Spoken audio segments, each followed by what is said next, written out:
എന്താണ് ഉന്നയിച്ച് കട്ടണേ? നിങ്ങൾ നോക്കി നായ്ക്കളെ കൊണ്ട് നടക്കാൻ കഴിയില്ല. നായ്ക്കളാ? ഇന്നതുവരെ നായി അടിച്ചേച്ച് കണ്ടിടാ ഇല്ല. അതിനൊക്കെ ഒരു അഭ്യാസം ഉണ്ട്.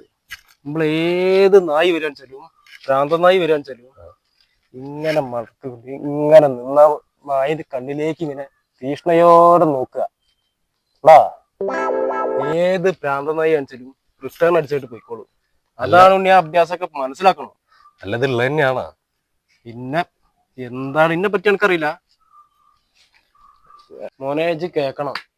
സുർജിയെ, എന്താന്ന് വെച്ചാല് കോഴിക്കോട് ഒരു ട്രെയിൻ അങ്ങോട്ട് വന്ന് ഇങ്ങോട്ട് നിന്ന്, അത് പിന്നെ എങ്ങനെ നോക്കിട്ട് സ്റ്റാർട്ടാവില്ല.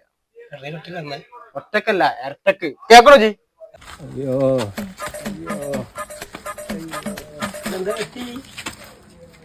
ഭ്രാന്തനായിന്റെ മുന്നിൽ ഏത്തടാൻ പോയതാ, കടിച്ചാണ്ട് പൊളിച്ചു കൊടുത്ത്. അതാ ഉണ്ടായത്. സുർജിയെ, ഈ ഭ്രാന്തനായിന്റെ മുമ്പിലൊക്കെ ആരെയും പോയി അഭ്യാസം കാണിക്കുവോ? ഒന്ന് അയാളെ മുന്നിലേക്ക് തിരിക്കി.